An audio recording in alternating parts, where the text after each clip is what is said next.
Hello all of you, welcome back to my channel. मैं आज आप लोगों के लिए लेकर आ चुकी हूँ एक कलेक्टिव रीडिंग जिसका टॉपिक रहने वाला है कि आप उनके बारे में इतना क्यों सोच रहे हैं। Why are you thinking about this person allot.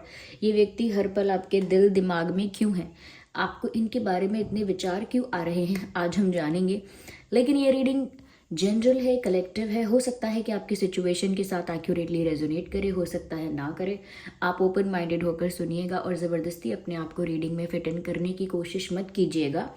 जितना आपके साथ रेजोनेट होता है उतना ही एक्सेप्ट कीजिए and leave the rest. Okay viewers, और ये रीडिंग जनरल है, सभी ज़ोडिएक साइंस के लिए है, हर उम्र के व्यक्ति के लिए है, टाइमलेस है। आप जब भी इस वीडियो को देखेंगे यह आपके साथ तभी रेजोनेट करेगा। ओके, चलिए देखते हैं जल्दी से कि आप उनके बारे में इतना क्यों सोच रहे हैं। Why are you thinking about this person allot.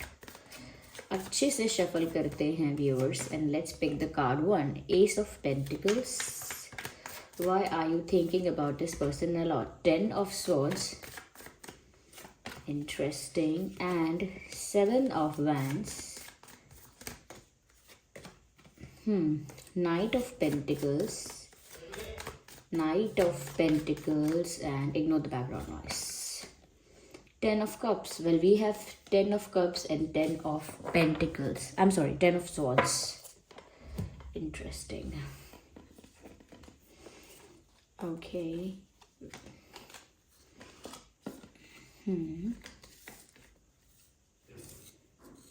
Okay.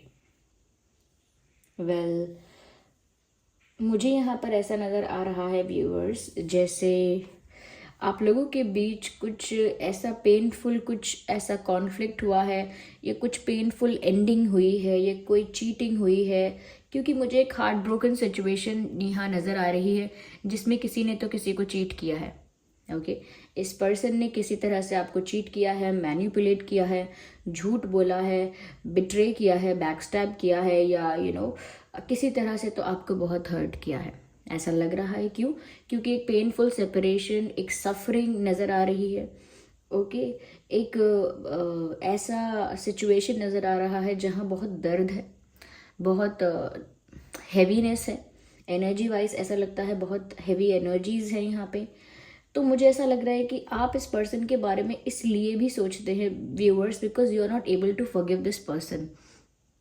That's the thing कि आप ना फॉर सम रीज़न कुछ इतनी बड़ी बात हुई है या कुछ इतना बड़ा आपको हर्ट हो गया है कि आप इस पर्सन को ना माफ़ नहीं कर पा रहे हैं अपने दिल से। नो मैटर कि उस इंसान ने माफ़ी मांगी है या नहीं, या वो इंसान अपनी गलती रियलाइज़ करता भी है या नहीं, दैट्स अ डिफरेंट थिंग। लेकिन यहाँ पर ऐसा लगता है कि वो इनका जो बिहेवियर कुछ है, या इनका कुछ ऐसा एक्शन था, डिसीजन था, और दे डिड समथिंग जिसकी वजह से आप ना अब तक ना तो वो चीज़ भूल पाए और ना उस इंसान को माफ़ कर पाए। हो सकता है आपने थोड़े मन की तसल्ली के लिए ऐसा बार बार खुद को बोला हो कि ठीक है, I forgive this person, I forgive this person, but reality में आप इस इंसान को माफ़ नहीं कर पाए और अभी भी आपको उनका दिया हुआ दुख बार बार सताता है।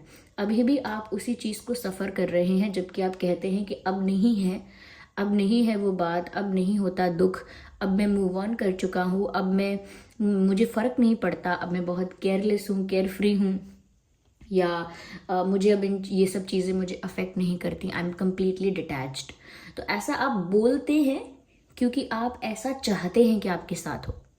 ओके, आप ऐसा बोलते हैं क्योंकि आप चाहते हैं कि ऐसा ही सच में आपके साथ हो, बट वो हो नहीं रहा है, वो रियलिटी में ऐसा नहीं हो रहा है। अंदर से आप अभी भी उस बात के लिए काफ़ी हर्ट हैं, आपको चीटेड फील होता है, बिट्रेड फील होता है, और बहुत ज़्यादा जैसे किसी ने आपको ट्रिक किया हो ऐसा फील होता है, और काफ़ी डिसरिस्पेक्टेड फील होता है, रिजेक्टेड फील होता है। तो ये सारी ऐसी फीलिंग्स हैं, इस तरह का भाव है जो वो इंसान को बहुत जल्दी किसी चीज़ से उभरने नहीं देता। And that's the reason, main cause जो नज़र आ रहा है कि आप हमेशा इस व्यक्ति के बारे में सोच रहे हैं क्योंकि इस व्यक्ति ने आपको उस लेवल का दुख या उस लेवल का दर्द दे दिया है जिस वजह से आप इनको माफ़ भी नहीं कर पा रहे हैं, और इनके बारे में कंटिन्यूसली तो नहीं लेकिन हाँ मोस्ट ऑफ द टाइम सोचते हैं। मुझे लगता है कि आपने इस इंसान के साथ बहुत फ्यूचर के सपने देखे थे, बहुत आगे तक का सोचा था, जैसे शादी करेंगे, बच्चे होंगे हमारी, we will have a happy family, we will have a happy life and हम आगे की ज़िंदगी साथ गुजारेंगे। ये सोचा था कि एक कमिटमेंट रहेगा कनेक्शन में, या चीज़ें सीरियस होंगी, रिश्ता ऑफिशियल हो जाएगा, फैमिलीज़ भी इन्वॉल्व हो जाएंगी, या हम एक फैमिली क्रिएट करेंगे आगे जाके। So you thought about the future a lot. आपने भविष्य के बारे में बहुत ज़्यादा सोचा था और आपने एक खूबसूरत भविष्य की कल्पना भी की थी इस व्यक्ति के साथ, क्योंकि आप इनके साथ शादी, फैमिली, ये सब चीज़ें सोच रहे थे, ये सोच रही थी। उन्होंने कहा हो ना कहा हो, लेकिन आप ऐसा ही सोच कर चल रहे थे। That was your vision. आप खुद ऐसा सोच कर चल रहे थे, और उन्होंने भी अगर ऐसा कहा था तो फिर वो अपनी बात से पलट गए, या कहीं ना कहीं उनका बिहेवियर चेंज हो गया, या ऐसा हो सकता है कि उन्होंने शायद आपको झूठे वादे किए। तो किसी तरह से तो इन्होंने आपको बिट्रे या चीट किया है और आपके सपने को तोड़ा है। आपने जो ख्वाब सजाया था, या जो एक अपनी एक दुनिया बनाई थी, नाउ इट्स ब्रोकन। तो आपको उस चीज़ से उभरने में अभी समय लगेगा। You are not able to forgive this person and forget that things. तो आप उस चीज़ को भूल नहीं पाए हैं, और ऐसा भी लगता है व्यूअर्स कि somewhere you are still waiting, I don't know for what, like किसी चीज़ के लिए तो अभी भी आप इंतज़ार कर रहे हैं कि शायद ये माफ़ी मांगे, ये शायद इसे अपनी गलती का एहसास हो, या शायद ये इंसान बदल जाए, या शायद ऐसा हो कि आगे जाके इनको मेरी वैल्यू समझ में आ जाए, या शायद ऐसा हो कि ये सच में मुझे प्यार करते हो, सिर्फ ऐसा इन्होंने किसी मजबूरी में किया है। तो आप बहुत सारे ऐसे अजम्पशंस भी लगा रहे हैं अंदर ही अंदर, और किसी चीज़ का इंतज़ार कर रहे हैं, और आपको खुद नहीं पता कि वो किस चीज़ का इंतज़ार है। कभी वो फ़ोन करें ऐसा इंतज़ार करते हैं, कभी वो मैसेज तो नहीं किया उन्होंने कहीं, ये जाके देखते हैं, कभी उनका स्टोरी स्टेटस चेक करते हैं कि कहीं आपको डेडिकेट करके तो कोई स्टोरी स्टेटस नहीं डाला है।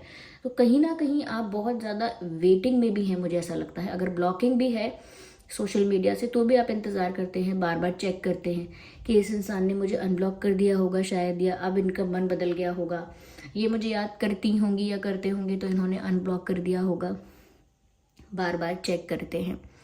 ये क्या है व्यूअर्स, आप चलिए वो किसी ने आपको रिस्पेक्ट किया नहीं किया, that's a different thing. You are not respecting yourself. आप खुद को रिस्पेक्ट नहीं कर रहे हैं।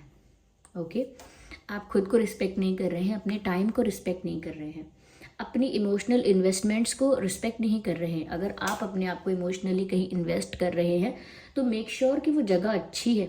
जैसे अपने माता पिता को प्यार करते हैं तो कोई नहीं कहता कम प्यार करो, सब कहते हैं जितना ज़्यादा माँ से प्यार कर सकते हो, अपने माँ बाप को जितना प्यार कर सकते हो, जितना उनकी केयर कर सकते हो, ज़्यादा से ज़्यादा करो। ओके तो कोई नहीं कहता कि कम करो या 50% करो, 100% करो, 10% करो, ऐसे कोई नहीं कहेगा, क्योंकि it is the right place to invest your feelings and emotions.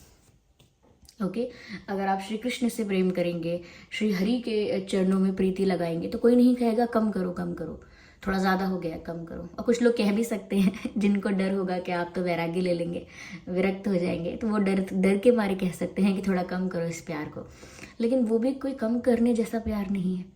ठीक है तो कोई अगर आप सही जगह अपना इमोशनल इन्वेस्टमेंट कर रहे हैं तो वो बहुत ही अच्छा रहेगा आपके लिए, आपकी प्रोडक्टिविटी के लिए, आपकी ग्रोथ के लिए, और सरल भाषा में कहूँ तो आपके कल्याण के लिए बहुत अच्छा रहेगा। तो वो इमोशनल इन्वेस्टमेंट कहाँ है पहले आप ये चेक कीजिए। कोई ऐसा दोस्त जो सच सच में आपका पक्का दोस्त है, सच्चा दोस्त है, सच्ची मित्रता निभाता है, उसमें आप इमोशनल इन्वेस्टमेंट करेंगे तो अच्छा रहेगा, रैदर देन किसी ऐसे पर्सन में जो कभी भी आपके लिए अवेलेबल नहीं है। आई एम नॉट सेइंग कि बदले में सब कुछ पाने की इच्छा रखो, लेकिन खुद की इन फीलिंग्स जहाँ इन्वेस्ट कर रहे हो वो जगह तो अच्छी होनी चाहिए। ऑफकोर्स आप अपने पैसे किसी ऐसे ऑर्गेनाइजेशन में तो इन्वेस्ट नहीं करेंगे ना जो फ्रॉड ऑर्गेनाइजेशन है, ओके जो कल ही खुला है, कल ही ओपन हुआ है और कब तक चलेगा पता नहीं, हाँ जिसका कोई बेस नहीं है, जिसकी कोई मार्केट वैल्यू नहीं है। क्या आप ऐसी जगह इन्वेस्ट करेंगे? नहीं करेंगे। तो अगर आपको अपनी इमोशनल इन्वेस्टमेंट करनी है तो मेक श्योर कि वो जगह कैसी है, यानी कि वो इंसान कौन है, कैसा है। ओके क्या जो फीलिंग्स आप इन्वेस्ट कर रहे हैं क्या वो उनका ध्यान रख पाएगा, क्या वो उनको मल्टीप्लाई करके लौटा पाएगा? अगर नहीं तो वो मत कीजिए, क्योंकि अपने पेरेंट्स के लिए जब आप इमोशनल इन्वेस्टमेंट करते हैं तो वो उसे मल्टीप्लाई करके लौटाते हैं, आपसे ज़्यादा प्यार आपसे करने लगते हैं। अगर आप श्री कृष्ण से, श्री हरि से प्रेम करते हैं तो वो भी वो इनफाइनाइटली उसे मल्टीप्लाई कर देते हैं, जिसका कोई लिमिट ही नहीं है आपके लिए। ओके, सब कुछ छोड़ छाड़ के आपके लिए दुनिया बना सकते हैं एक पूरी अलग, इतना प्यार वो आपको कर सकते हैं। तो आप कहाँ अपनी फीलिंग्स इन्वेस्ट कर रहे हैं, जबकि कितनी अच्छी अच्छी जगह है प्यार इन्वेस्ट करने के लिए। प्लांट्स में इन्वेस्ट कर सकते हैं, एनिमल्स में इन्वेस्ट कर सकते हैं, छोटे बच्चों में इन्वेस्ट कर सकते हैं। मेक श्योर कि आप कहाँ इन्वेस्ट कर रहे हैं। देखिए, ये ज्ञान क्यों ज़रूरी था, ये बीच में ये बातें क्यों बोलनी पड़ती हैं, क्योंकि लव रीडिंग का मतलब सिर्फ ये नहीं है कि बस प्यार पे चर्चा कर लें कि पार्टनर क्या सोच रहा है। आपको इसमें ये भी समझ में आना चाहिए, is it the right way to do it. क्योंकि यहाँ पर ऐसा लगता है कि जैसे आप तो फंस गए हैं इन चीज़ों में, जैसे आप एक बबल में हैं और बबल के बाहर आपको दिख ही नहीं रहा। तो इसीलिए आप थोड़ा बाहर निकलिए सिचुएशन से और अंदर से वेट करना छोड़िए कि कुछ हो जाएगा, काश कुछ हो जाए। होना होगा वो अपने आप होगा, वो आपके ऐसे डेस्परेट होने से या नीडी होने से नहीं होगा। और प्रिटेंड करना कि मैं ठीक हूँ और अंदर से इंतज़ार करना या अंदर से बैड फील करना, इस चीज़ को फिक्स कीजिए व्यूअर्स, और आप ही इसे फिक्स कर सकते हैं। कोई और नहीं करेगा, आप ही इसे फिक्स कर सकते हैं। ये मत सोचिए कि उससे काउंसलिंग ले लूँ, उससे फीलिंग्स शेयर कर लूँ, इसको बता दूँ, उसको बता दूँ। ठीक है, लोग आपको एडवाइस करेंगे, लेकिन at the end of the day आप ही हैं जो उस चीज़ को एग्जीक्यूट कर सकते हैं, चाहे कोई कितनी भी एडवाइस दे। तो ऐसा लगता है कि आप इस पर्सन के बारे में इसीलिए बहुत ज़्यादा सोच रहे हैं, और आप अपनी लाइफ में आगे के लिए भी रेडी नहीं हो रहे हैं कि आगे कोई और आपको बहुत प्यार करने वाला मिल सकता है, या शायद डेस्टिनी में आपके लिए आगे बहुत सारे सरप्राइजेज और ब्लेसिंग्स हैं आगे जाके। आगे शायद आपकी लाइफ इससे ज़्यादा ब्यूटीफुल हो, इससे ज़्यादा बेटर पर्सन शायद आपके लिए इंतज़ार कर रहा है फ्यूचर में। बहुत सारे चांसेस को आप आगे देख ही नहीं पा रहे हैं। ओके, तो यहाँ पर आपको ना थोड़ा पॉजिटिव अपना पर्सपेक्टिव रखना है और चीज़ों को लेट गो करना स्टार्ट कर दीजिए। डिटॉक्सिफिकेशन आपकी लाइफ में बहुत इंपॉर्टेंट है, क्योंकि आपको तो सिर्फ ऐसा लग रहा है कि मैं हर वक्त इस पर्सन के बारे में क्यों सोचती हूँ, हर वक्त मुझे इनके विचार क्यों आते हैं, यही इंसान के बारे में मेरा दिमाग क्यों चलता है। वो इसीलिए चलता है व्यूअर्स, क्योंकि अब आप वहाँ स्टक हो इमोशनली, और किसी दूसरे के लिए, किसी और के लिए इमोशनली ओपन नहीं हो। आपके घर में अगर प्लांट्स हैं, पेड़ पौधे हैं, तो आप उन्हें टाइम नहीं दे रहे हैं, अपने घर वालों को टाइम नहीं दे रहे हैं। अगर आपके आसपास एनिमल्स हैं, आप उनको थोड़ा सा भी दया, करुणा भाव, कोई भी समय नहीं दे रहे हैं। क्या आपकी रिस्पॉन्सिबिलिटी ये सब नहीं है? क्या आपको नहीं ध्यान होना चाहिए इन सब चीज़ों का? तो इसीलिए थोड़ा सा अपनी लाइफ की वैल्यू समझिए, और आपके आसपास जो लाइफ है उसकी भी वैल्यू समझिए। ओके, और अपने आप को स्टक सिचुएशन से बाहर निकालिए और देखिए कि कितनी ब्यूटीफुल चीज़ें हैं सच में। ओके, आप देख, बहुत लोग ऐसा बोलते हैं कि लेट गो करो, रिलीज़ करो, ये सब करो। आपको बस ये पता होना चाहिए कि ये क्यों करना है। ये आपको अपने लिए ही करना है। सब अपना जीवन स्पीड में या जैसे वो चाहते हैं वैसे जिएंगे, और आप ही एक रहेंगे जो पास्ट में जिएंगे। क्या ये आपके साथ, आपकी खुद की आत्मा के साथ अनफेयर नहीं है? अन्याय नहीं कर रहे आप अपने साथ क्या? इसे समझिए। आपको कितने बर्थ मिलेंगे, और कौन से नंबर का ये बर्थ होगा, और मिल पाएगा नहीं मिल पाएगा, किस किस किस फॉर्म में आप आगे जाएंगे, आपको नहीं पता है। Utilise it properly. ओके, जैसे माँ बाप जब कोई चीज़ दिलाते हैं, कहते हैं इसको अच्छे से यूज़ करना, अगर ये ख़राब किया तो मैं दोबारा नहीं दिलाऊंगा। क्या पता आपको दोबारा ये सब रिसोर्सेज या ऐसा सराउंडिंग्स, ऐसे सपोर्टिव सिचुएशंस, या ऐसी भी लाइफ इतनी भी अच्छी जितनी है वो भी ना मिल पाए। तो इसीलिए be grateful for what ever you have, और जो भी होता है अच्छे के लिए होता है, ये मान के आप आगे चलिए। यहाँ पर मुझे ऐसा लगता है, रही बात इस पर्सन की, तो इस पर्सन को रियलाइजेशन तो होगा। मैं ये बात आपको बताना तो नहीं चाहती थी, क्योंकि अगेन आपको लगेगा कि रियलाइज़ करेंगे तो फिर आप इनका वेट करने लगेंगे, लेकिन क्योंकि यहाँ पर कार्ड्स आए हैं तो मुझे बताना भी पड़ेगा कि ये इंसान लौट कर तो आएंगे आपके पास, और बहुत देर हो जाएगी। तब तक आप अपनी लाइफ अकेले जीना सीख लोगे। And you are being very defensive. आप दूसरों के लिए ओपन अप नहीं हो रहे हो, फ्रेंड्स के लिए ओपन अप नहीं हो रहे हो, फैमिली के लिए नहीं हो रहे हो, या अपनी लाइफ में कोई और अगर आपको प्यार करता है तो आप उनको भी थोड़ा अलाउ नहीं कर रहे हो कि वो आपको जान सकें। ओके, आपसे फ्रेंडशिप कर सके। आप बहुत क्लोज ऑफ हो रहे हो, अपनी ही शेल में एक हो, तो इतना ज़्यादा डिफेंसिव होने की ज़रूरत नहीं है। हर कोई आपको धोखा नहीं देगा, हर कोई आपके साथ गलत व्यवहार नहीं करेगा। ओके, यहाँ पर मुझे लगता है ये इंसान आपकी लाइफ में आएंगे, दोबारा आएंगे, रियलाइजेशन होगा तभी आएंगे, लेकिन उसमें बहुत टाइम लगेगा क्योंकि नाइट ऑफ पेंटिकल्स का कार्ड है। It is a time consuming process, ये जल्दी से नहीं होने वाला। ओके, यहाँ पे देखिए, वैसे तो ये रीडिंग सभी ज़ोडिएक साइंस के लिए है, लेकिन वाटर साइन भी है, एयर साइन भी है, फायर साइन भी है, अर्थ साइन भी है, अर्थ साइन भी है, तो सभी साइंस यहाँ पर इंक्लूड है। तो जो मैंने कहा था कि सभी ज़ोडिएक साइंस के लिए है, येस इट इज़। ओके, या तो आप इस पर्सन के बारे में कुछ ज़्यादा ही सोच रहे हैं। Forgive this person and live your life. Okay, मैं तो यही कहूँगी। चलिए मैं आगे आपके लिए गाइडेंस और लेती हूँ।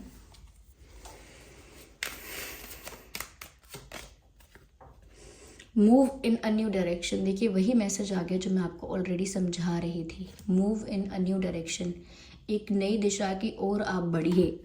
नई दिशा की ओर बढ़िए से मतलब है कि उसी जगह स्टक मत रहिए। लाइफ में एक न्यू डायरेक्शन की तरफ आपको बढ़ना चाहिए। Okay, don't wait for anything to happen. यही एक राइट टाइम है जब आपको अपनी लाइफ में एक नई दिशा की ओर जाना चाहिए, क्योंकि इस समय ही ऐसी सिचुएशंस बन रही हैं जब आपको आगे बढ़ जाना चाहिए। सबके लिए ऐसे मौके नहीं आते। सब कुछ लोग होते हैं जो ना चाह के भी एक ही परिस्थिति में फंसे रह जाते हैं। आपको मौका मिला है, आप आगे चले जाइए। Be brave and honest. देखिए व्यूअर्स, अगर आप अपनी जगह सही हैं, कार्मिकली भी कह रही हूँ, अगर आपके कर्म सही हैं तो आपको कुछ डरने की ज़रूरत नहीं है। और अगर आप ऑनेस्ट हैं, it is enough, it is enough. अगर आपका कर्म सही है और आप ऑनेस्ट है इन अ रिलेशनशिप और इन एनी सिचुएशन, तो यहाँ पर आपको किसी बात के लिए रिग्रेट, डिसअपॉइंटमेंट और सैडनेस की ज़रूरत नहीं है। आप ऑनेस्ट रहिए अपने आप से, ऑनेस्ट रहिए अपने आसपास वालों से, और जो कार्य कर रहे हैं उसे डिग्निटी के साथ कीजिए। चाहे कोई एग्ज़ाम आप फेल क्यों ना कर दे, तो फेल हो जाइए डिग्निटी के साथ, लेकिन चीप चीज़ें मत कीजिए। ठीक है, चीप चीज़ों से मेरा मतलब ये नहीं है कि चीप में कुछ डेफिनेशन है। चीप में वो सारी चीज़ें आ गई जैसे शॉर्टकट्स लेना है या इजी चीज़ें करनी है, इजी रास्ते अपनाने हैं, या ऐसी चीज़ें करनी है जो ट्रिक करना है लोगों को, या मैं ये नहीं कह रही कि आप ऐसा करते हैं, बस मैं ये कह रही हूँ कि आप जो भी कर रहे हैं उसे डिग्निटी के साथ करिए। Even if you are replying someone, अगर आप किसी को रिप्लाई भी कर रहे हैं तो उसे डिग्निटी के साथ रिप्लाई करिए। यहाँ पर इसका मतलब ये है कि आप अपनी सेल्फ रिस्पेक्ट को मेंटेन करके चलिए and let others do whatever they want to do. लोगों को जो कर रहे हैं करने दीजिए, ये पर्सन जो कर रहे हैं उन्हें करने दीजिए। आप जो कर रहे हैं उसे डिग्निटी से कीजिए। Even if you are complaining about something, तो वो भी डिग्निटी होनी चाहिए उसमें। ऐसा नहीं लगना चाहिए कि गुस्सा करते वक्त, शिकायत करते वक्त आप कुछ और ही बन गए, इंसान जैसे ही नहीं लग रहे हैं। कभी इमेजिन कीजिए कोई इंसान जो सरल स्वभाव का है, शांत स्वभाव का है, जब चीखता है, चिल्लाता है, गालियाँ निकालता है, तो दिखने में कैसा लगता है, कैसा लगता है? वो इंसान जैसा भी नहीं लगता। तो इसीलिए whatever you are doing अपने रिस्पेक्ट को मेंटेन करके चलिएगा। और देखिए वही बात यहाँ पर भी आई है, एयर गार्जियन का कार्ड है and she says shift your perception. आपका जो नज़रिया है देखने का लाइफ को, वो थोड़ा सा आपको चेंज करना चाहिए, थोड़ा शिफ्ट की ज़रूरत है इसमें, and then everything will be fine. देखिए वही लाइफ है, वही सिचुएशंस हैं, और हम सबकी लाइफ रिलेटेबल है। हम सबकी लाइफ में ऑलमोस्ट 19-20 का फ़र्क होता है, लेकिन सेम सिचुएशंस ही आती जाती रहती हैं। आपको बस परसेप्शन अपना चेंज करने की ज़रूरत है। जिस तरह से आप परिस्थिति को परसीव करते हैं, समझते हैं, रजिस्टर करते हैं अपने अंदर, वो तरीका बदलिए। ओके, अपने आप को ज़्यादा वल्नरेबल और सैड और बहुत ही दुखी और वीक दिखाने की ज़रूरत नहीं है। अपने आप को भी, खुद को भी ऐसा मत बताइए कि आप तो कमज़ोर हैं। कोई कमज़ोर नहीं है आप। ओके, आपको अपने आप को कहीं ना कहीं मोटिवेटेड रखना होगा। ओके, और सिचुएशन को देखने का तरीका बदल दीजिए। ऐसा सोचा करिए शायद ये मेरे अच्छे के लिए हो रहा हो, शायद मेरे अच्छे के लिए ये इंसान मुझसे दूर किया गया हो, शायद इसमें मेरा फ़ायदा हो। तो ये सोच कर चलेंगे तो इसमें पता लगेगा कि आपके सोचने का ढंग अलग है। ओके, तो ऐसे ही अपना परसेप्शन चेंज कीजिए, इससे आपको ज़्यादा मदद मिलेगी इस पर्सन को थोड़ा अपनी लाइफ से रिलीज़ करने में। ठीक है। और इनका एक्स्ट्रा ओवर वेट करने की ज़रूरत नहीं है, दे विल कम, ऐसा है यहाँ पे। तो आप एक्स्ट्रा इनका वेट ज़्यादा मत कीजिए, जितना वेट किया है अच्छा है। Now you can move in a new direction, जैसा यहाँ पर मैसेज है। ओके व्यूअर्स, तो क्यों आप इस पर्सन के बारे में इतना सोचते हैं ये पता लगा आपको। आई होप ये रीडिंग आपके लिए हेल्पफुल और रिलेटेबल रही है। अगर इस रीडिंग ने आपको थोड़ा भी हेल्प किया है, अगर आपने इस रीडिंग से थोड़ा भी रिलेट किया है, तो वीडियो को लाइक करें, कमेंट करके बताएं कितने % आपके सिचुएशन के साथ रेजोनेट करती है। और अगर आप नए हैं सब्सक्राइब करें। चलिए मिलते हैं अगली रीडिंग में, तब तक के लिए bye bye family, bye bye angels, love you all, take care.